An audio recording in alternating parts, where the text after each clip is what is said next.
بسم اللہ الرحمن الرحیم وتعزروه وتوکروه وتسبحوه بکرة واسیلا صدق اللہ العلی العظیم وبلغنا رسولہ النبی الکریم۔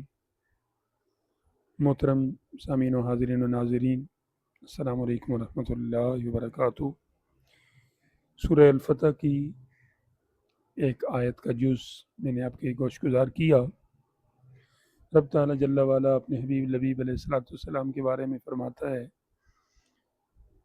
اہل ایمان کو، آپ کے ماننے والوں کو، کہ تم ان کی عزت کرو، ان کی توقیر کرو، ان کی تکریم کرو، اور صبح و شام اللہ تعالیٰ کی پاکی بولو۔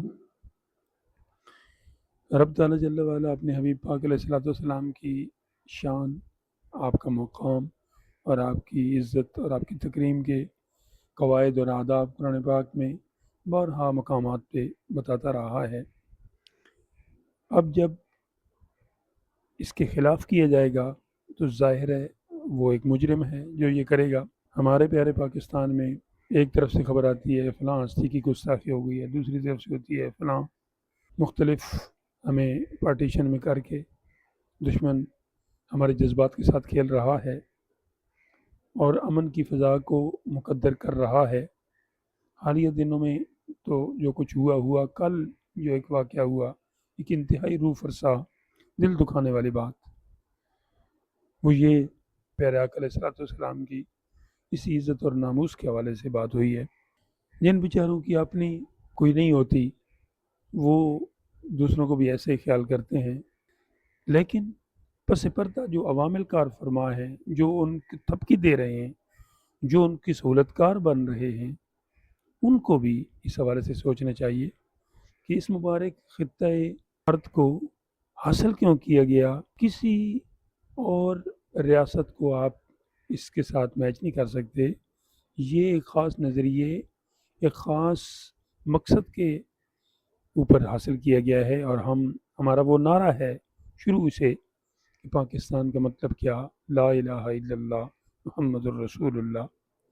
رسول اللہ صلی اللہ تعالیٰ علیہ وسلم کی مبارک محبت میں اور آپ کی مبارک اسوہ حسنہ کو عملی جامہ پہنانے کے لیے یہ ملک حاصل کیا گیا، اور انہی کی ناموس اور عزت اور عصمت کے بارے میں کہا جا رہا ہے اسی کے اندر بیٹھ کر کہ جی یہ قانون ٹھیک نہیں ہے، معاذ اللہ برتن میں جو کچھ ہوتا ہے وہی باہر آتا ہے۔ آل ناؤ یترشق بما فیہ ہے، جن کے اندر کفر ہے، نفاق ہے، حسد ہے، وہی باہر آتا ہے، اور جن کے اندر ایمان ہے، محبت ہے، احترام ہے، اور وہ پھر وہی چیز ظاہر کرتے ہیں۔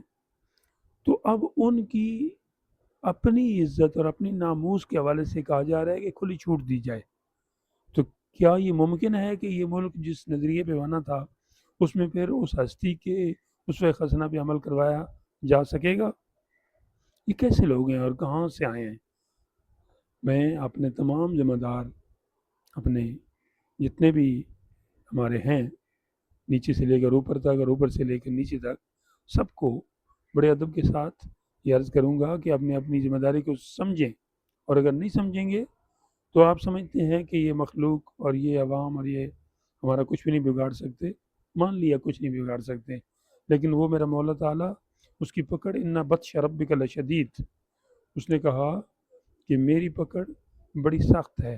وہ کسی بزرگ نے فرمایا، تو مشو مغرور بر حلم خدا، دیر گیرت سخت گیرت مرترا۔ اس وقت سے پہلے اپنے کاموں کو، اپنے امور کو ٹھیک کر لو، اگر ایسا نہ ہوا تو پھر اس کی پکڑ کا انتظار کیجیے۔ اور ظالم یہ بالکل نہ سمجھیں کہ اللہ تعالیٰ کی ذات ان کے ان تمام امور سے معاذ اللہ بے خبر ہے۔